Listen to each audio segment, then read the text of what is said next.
நேயர்கள் அனைவருக்கும் வணக்கம். வெண்முரசு குருதி சாரல், அத்தியாயம் 19, பகுதி 3, மலைச்சுனையின் ஓசை 2. உபப்ளாவியத்தின் சிறிய கோட்டையை அணுக அணுக விஜயை விந்தையானதோர் எக்களிப்பை அடைந்தாள். தன்னுள் எழுந்து கொண்டிருப்பது உவகை என்று கூட அவள் முதலில் அறியவில்லை. மிகச் சிறிய கோட்டை, அது கோட்டைதானா என்றாள். அபயை, கோட்டை என்பது ஒரு பொது புரிதல்தான் அரசே, காவலர்கள்தான் மெய்யான கோட்டை என்றாள். விஜயை, இது ஒரு வேலி, வெறுமனே மண்ணை அள்ளி வைத்து கட்டியிருக்கிறார்கள் என்றாள். இது விராடர்களின் வட எல்லை காவல் அரண் மட்டுமே, காலப்போக்கில் சிற்றூர் என உருவாகியது. விஜயை, எங்கா அரசர் நிறைய அழைத்து தங்கச் செய்து அபிமன்யுவின் மன நிகழ்வை முடித்தனர் என்றாள் சிரித்தபடி. அரசர்கள் தங்க தவக்குடில்களை அமைத்தனர் போலும் என்ற போதுதான் அபயையே அவள் உள்ளத்தை புரிந்து கொண்டாள். ஆம், சகலபுரியில் இளவரசர்களுக்கு மன நிகழ்வு ஒருங்கு செய்த போது கூட நாம் மரப்பட்ட இல்லங்களைத்தான் மலைச்சாரலில் அமைத்தோம் என்றாள். திரும்பி பார்த்த விஜயை அபயையின் விழிகளில் இருந்த நகைப்பை கண்டதுமே தன்னுள்ளத்தை தானே புரிந்து கொண்டாள். மூத்தவர் ருக்மாங்கதர் இதை புரிந்து கொள்ளாமல் தந்தையிடம் பூசலிட்டார், அரசர்களை பாடி வீடுகளில் தங்கச் செய்வதாக. இதோ குருகுலத்து அரசர்கள் குடிலமைத்து தங்க வைத்திருக்கிறார்கள் என்றாள் அபயை. விஜயை கைகளை கட்டி கொண்டு தேர் கோட்டைக்குள் நுழைவதை நோக்கி கொண்டிருந்தாள். கோட்டைக்கு அப்பால் இருந்த சிறு முற்றத்தில் காவலர்களின் சிறிய குழு நின்றிருந்தது. அவர்களுக்கு பின்னால் நூற்றுக்கணக்கான கைவிடு விற்படைகள் நின்றிருந்தன. 5 ஆள் உயரமான முது மூங்கில்கள் எருமை தோல் நாணால் இழுத்து கட்டி அம்பு பூட்டப்பட்டு விம்மி காத்திருந்தன. அவை அமைக்கப்பட்டிருந்த கோணங்களை விஜயை நோக்குவதை கண்ட அபயை, சாலையை மட்டும் அம்புகள் குறிவைக்கவில்லை, அருகிருக்கும் குறுங்காட்டை முழுமையாகவே குறிவைத்துள்ளன என்றாள். ஆம் என்றாள் விஜயை. அதுதான் புரியவில்லை. அபயை, சாலையை கோட்டை மேலிருந்தே எதிர்கொள்ள முடியும். குறுங்காட்டுக்குள் பதுங்கி வரும் எதிரி உயரமற்ற கோட்டை மேலிருந்து தெரிய மாட்டான் என்றாள். வரும் வழியிலேயே பார்த்திருப்பீர்கள், குறுங்காடு எங்கும் தைல மரங்களும் எண்ணெய் புல்லும் நட்டு வளர்க்கப்பட்டுள்ளன என்றாள் அபயை. விஜயை, நான் நோக்கவில்லை என்றாள். இந்த அம்புகளில் அரக்கு பந்தங்கள் அமைத்து கொளுத்தி ஏவினால் போதும், நகரை சூழ்ந்து ஒரு அனல் வளையம் உருவாகிவிடும் என்றாள் அபயை. விஜயை திகைத்து ஆம் என்றாள். அரசி, இது சிறிய கோட்டை, மிக எளிதில் மகதமோ மாளவமோ கூர்ஜரமோ படை கொண்டு வந்து இதை கைப்பற்றிவிட முடியும். ஏன் இதுவரை அவர்கள் அதை செய்யவில்லை என்றாள் அபயை. விஜயை பேசாமல் இருந்தாள். உள்ளிருப்பவர் இளைய பாண்டவர் அர்ஜுனர், வெல்லற்கரியவர். மெய்யாகச் சொன்னால் இச்சிறு கோட்டை ஒரு பெரிய பொறி, இதில் விழாமல் இருக்கும் அறிவு அரசர்களுக்கு இருக்கிறது. விஜயை பெருமூச்சு விட்டாள். இந்திர பிரஸ்தத்தால் பாண்டவர்கள் ஆற்றல் பெறவில்லை அரசி, அவர்களின் பெருமையும் அந்நகரால் அல்ல என்றாள் அபயை. விஜயை அச்சொற்களை கேளாதவளாக உபப்ளாவியத்தின் சிறிய தெருக்களை நோக்கி கொண்டிருந்தாள். உயரமான தேர் தட்டில் இருந்த போது இருபுறமும் இருந்த மாளிகைகளின் கூரை விளிம்பே தெரிந்தது. ஈரடுக்கு மாளிகைகளின் உப்பரிகைகளில் இருந்த காவலர்கள் விழி திருப்பி தேரின் கொடியை நோக்கினர். விஜயை பெருமூச்சு விட்டாள். சகலபுரிக்கு வெளியே அவள் கண்ட முதல் பெருநகரம் காம்பில்யம். அதுவே அவளை திகைக்க செய்தது. அந்நகரின் கோட்டை அவளுக்குள் ஒரு கொடுங்கனவென பதிந்திருந்தது. கலப்பை கொடி பறக்கும் தேரில் அவள் காம்பில்யத்திற்குள் நுழைந்த போது நாற்புறமும் கட்டடங்கள் சினம் கொண்ட யானைகள் போல கரிய அலைகளாக எழுந்து சூழ்ந்து கொண்ட உணர்வையே அடைந்தாள். அருகே அமர்ந்திருந்த அபயை, காம்பில்யத்தை விட 2 மடங்கு பெரியது அஸ்தினபுரி அரசே என்றாள். முன்னரே அஸ்தினபுரியை பற்றி அவள் கேள்விப்பட்டிருந்தாள். கதைகளினூடாக அது அவளுக்குள் வளர்ந்து ஒரு மாய நகரியாகவே கனவுகளுக்குள் நிறைந்திருந்தது.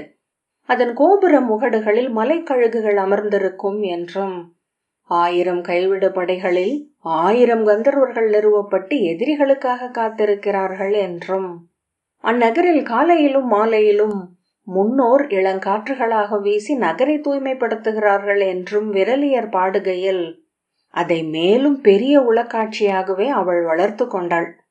அவளை அஸ்தினபுரியின் இளவரசர் சகதேவருக்கு மனம் பேசி முடித்திருக்கும் செய்தியை அபயைதான் வந்து சொன்னாள். ஆனால் பாண்டவக்குடியை என்று ஆள்பவர் பேரரசி திரௌபதி.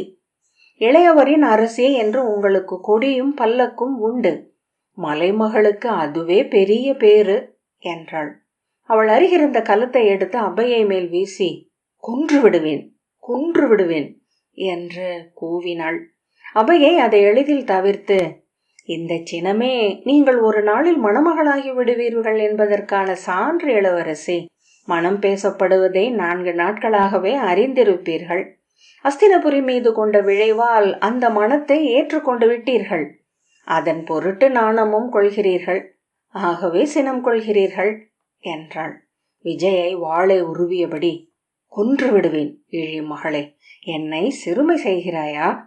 கண்ணியருக்கு காதல் சங்குவளை போல அணிவதெல்லாம் உடைந்தே அகலும், புதியதற்கு இடமளிக்கும் என்றாள் அபயை. போய்விடு என்று விஜயை கூவினாள். பின் உடைந்து அழுதபடி மஞ்சத்தில் விழுந்தாள். பகலெல்லாம் அழுது கொண்டிருந்தாள். அன்னை மாலையில் அவள் அறைக்கு வந்தாள்.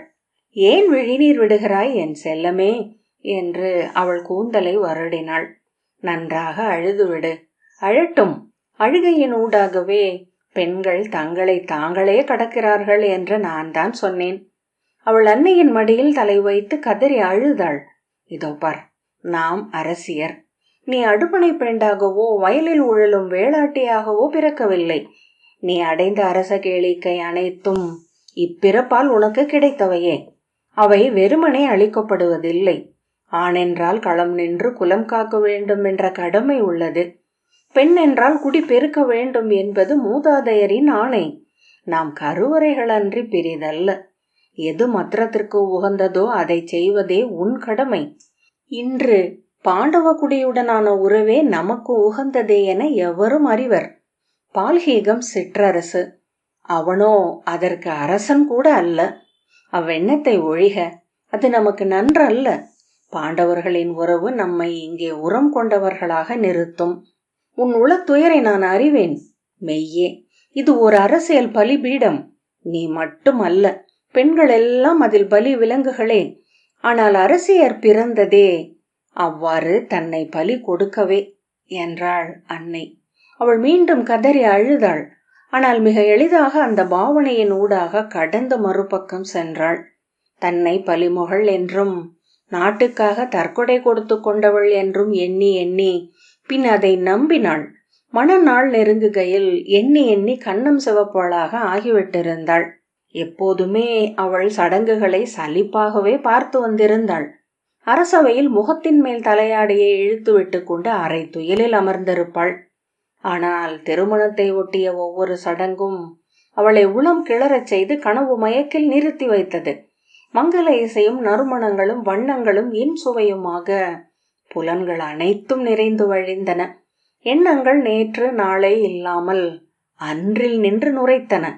அணி கொள்ளல்கள், அவை அமர்வுகள், ஆலயம் தொழல்கள், கலை நிகழ்வுகள், வாழ்த்துக்கள், வணக்கங்கள், சடங்குகள் என்பவை தான் கொண்ட மகிழ்வை அடையாள நிகழ்வுகளாக ஆக்கி மூதாதையர் வகுத்து வைத்தவை என அவள் உணர்ந்தாள்.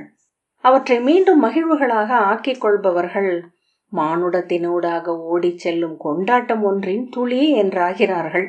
முதல் முறை அவள் சகதேவனை காம்பல்யத்திலிருந்து வந்திருந்த மணக்குழுவின் நடுவே கண்டபோது உள்ளம் நுரைத்தெழ விழி தாழ்த்தி கொண்டாள்.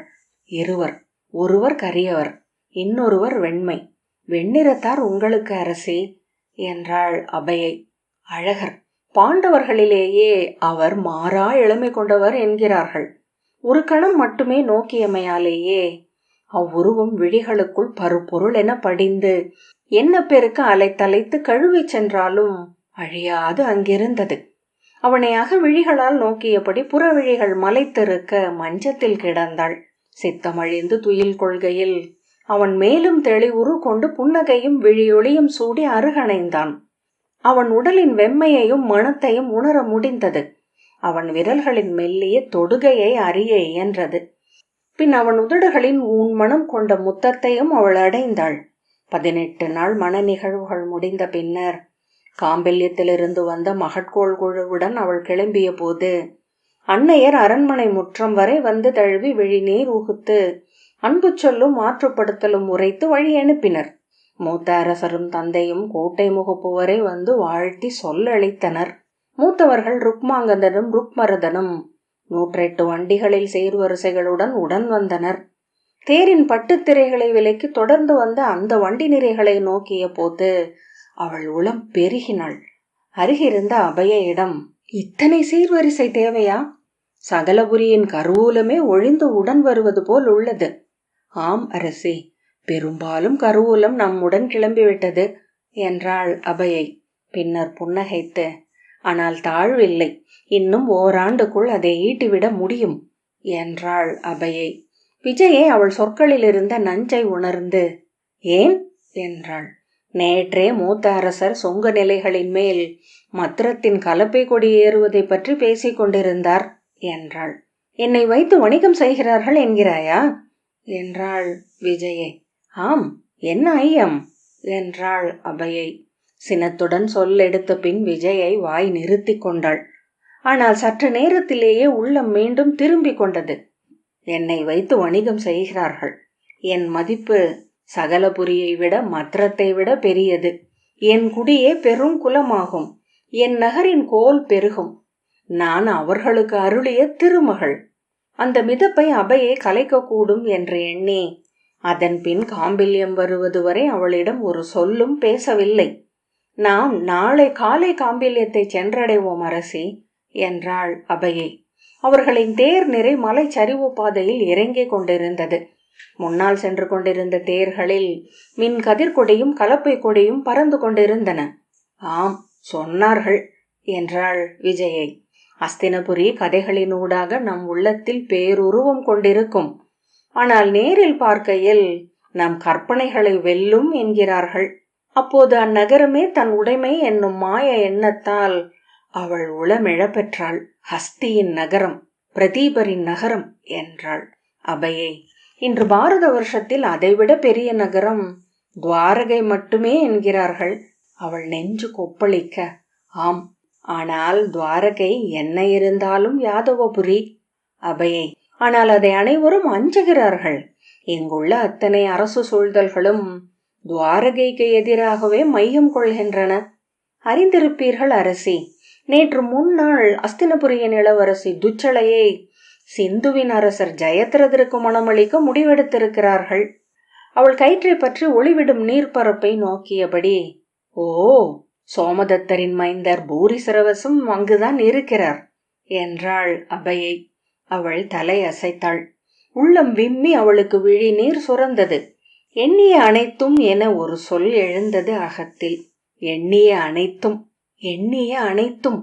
ஆனால் எண்ணிய அனைத்தும் அவ்வாறு எளிதில் நிகழுமா என்ன? எண்ணிய அனைத்தும் நிகழும் ஒருவர் உண்டா? எண்ணிய அனைத்தும் நிகழ்வது நன்றா? உளம் விலக்கி காம்பில்யத்தின் பெருஞ்சாலையில் சென்று கொண்டிருந்த தேர்களை நோக்கினாள். சாலையின் மேடு பள்ளங்களில் ஏறி அமைந்து அவை மெல்லிய கூட்டு நடனம் ஒன்றில் இருந்தன. கொடிகள் அவற்றை வானில் தூக்க முயலும் பறவைகள் போல. காம்பில்யத்தின் கோட்டை அணுகி வருவதை கண்டதும் அவள் ஒரு திடுக்கிடலை உணர்ந்தாள். முதலில் அது ஒரு மலை சுவர் என்றே எண்ணினாள்.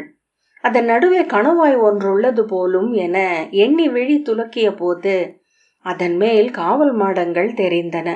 அது கோட்டை என்று தெரிந்ததும் அபையின் கைகளை பற்றி கொண்டாள். இத்தனை பெரிய கோட்டை என்று நீண்ட நேரத்திற்கு பின் சொன்னாள். ஆம், அத்தனை பெரிய எதிரிகள் என்றாள் அபயை. ஒரு கணம் கழித்தே அச்சொல்லின் பொருள் அவளுக்குள் நுழைந்தது. திடுக்கிட்டவளாக அபலையின் தோளை பற்றி கொண்டாள். ஆம் என்றாள். அதன் பின் அவளால் அச்சமின்றி அக்கோட்டையை பார்க்க முடியவில்லை. கோட்டைகளும் பெருநகர்களும் அவளை பதற்றப்படுத்தின.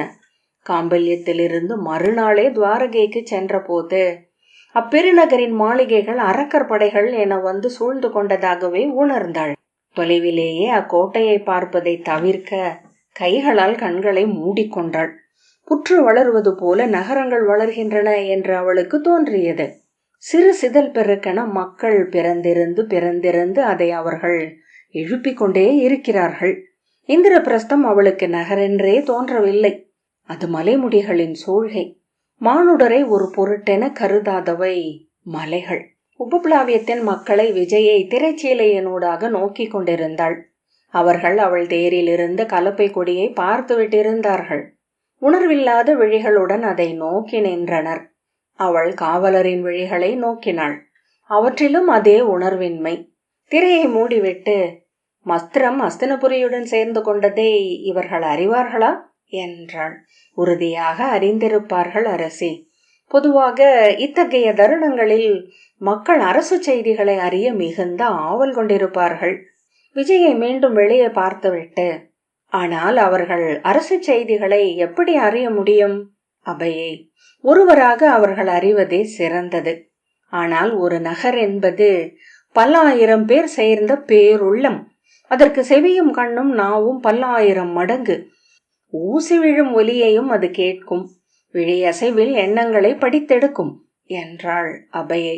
அரசி, மக்களிடமிருந்து எதையும் மெய்யாகவே மறைக்கவியலாது. மறைப்பதற்கு வழி ஒன்றே.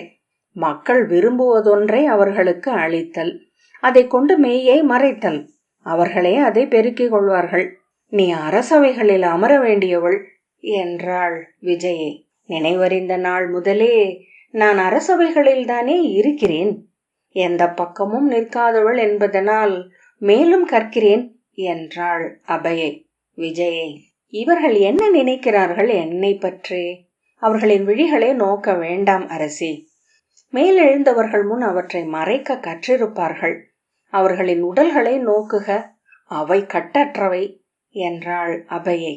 விழிகளை மறைக்கும் தோறும் உடல்கள் திமிரி கொண்டு பேசத் தொடங்குகின்றன. அதைத்தான் மத்திரத்திலும் அபையை சொன்னாள் என்பதை விஜயை நினைவு கூர்ந்தாள். ஆனால் அவள் அதை தவிர்த்தாள். மக்கள் ஏற்கப் போவதில்லை. மூத்தவர்களை அஞ்சி உடனே எதிர்வினை எழாமல் இருக்கலாம். அவை கூடுகையில் குரல்கள் எழும். ஐயமில்லை, இது பாண்டவர்களின் குருதி என தங்களை எண்ணிக்கொள்பவர்களின் மண். அபையை நோக்குக, உடல்களில் வெளிப்படுவதென்ன என்று மட்டும் நோக்குக என்றாள். செய்தி வந்த அன்று பகலெல்லாம் மஞ்சத்தில் சோர்ந்து கிடந்துவிட்டு மாலை எழுந்து கொற்றவையாலயத்திற்கு திறந்த பல்லக்கில் செல்கையில் இருபுறமும் ஒழுகிய நகர் மக்களின் முகங்களை நோக்கி கொண்டிருந்தாள். ஒவ்வொரு கண்களும் மாறிவிட்டிருந்தன. முற்றிலும் புதிய சிரிப்புகள் முகங்களில் ஒளிவிட்டன. அவற்றில் இருந்த மாறுபாட்டை முதலில் உணர்ந்தாள். அது என்ன என்று தொட்டறிந்து சென்று அது ஓர் எக்களிப்பென்று புரிந்து கொண்டாள். அது எதன் பொருட்டென்று துழாவிய உள்ளம் சென்று எதிலோ முட்டி அஞ்சி திரும்பி வந்தது.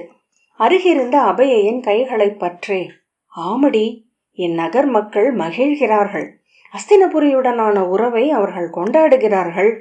அது ஏன் என்று எண்ணுகிறீர்கள் என்று அபையை கேட்டாள். நீ சொல் என்றாள். தங்கள் எண்ணத்தை சொல்லுங்கள், உடன் வந்து இணைந்து கொள்கிறேன் என்று அபையை சொல்லி சிரித்தாள். நினைவறிந்த நாள் முதலே இவர்கள் பாண்டவர்களை தங்களவர் என்று எண்ணிக்கொண்டிருக்கிறார்கள்.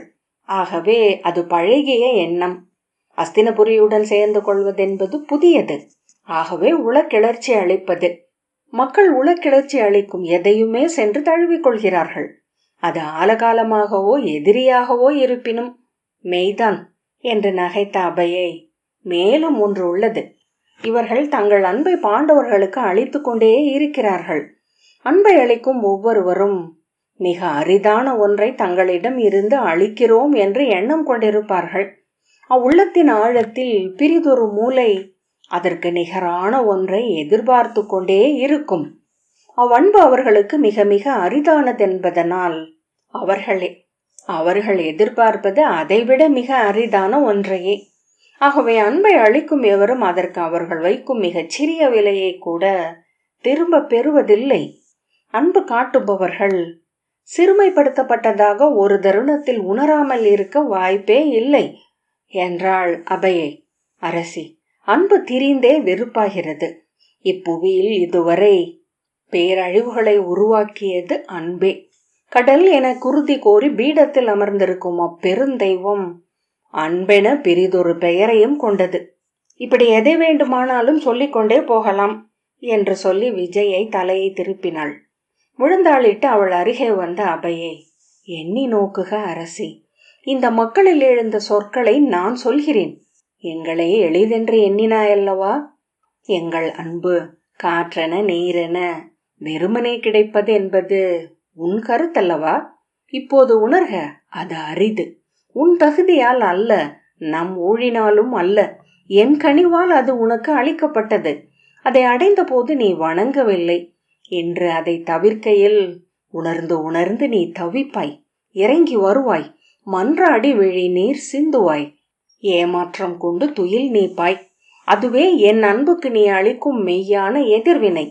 அது உச்சம் கொண்டு நீ என் மேல் கொலை வஞ்சம் கொள்வாய் எனில் என் அன்பு முற்றுணரப்பட்டதென்றே நான் பொருள் கொள்வேன். அதுதான் அவர்களின் உள்ளம், ஐயமே வேண்டாம் என்றாள். இருண்ட திரைகளை கிழித்துச் செல்கையில் அபயை புல்லினூடாக பதுங்கி செல்லும் சிறுத்தை என்றாவள். அவள் காலடிகள் ஓசையற்றவையாகும், விழிகள் சுடர்விடும்.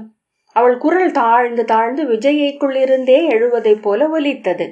அரசி, மானுட உள்ளங்கள் அனைத்தும் ஒன்றே, வேறுபாடுகள் மிகச் சிறியவை. மானுடர் திரளென ஆகுகையில் அனைவருள்ளும் திரளும் பொதுவான ஒன்றே பருவுரு கொண்டெழுகிறது என்றாள் அபயை.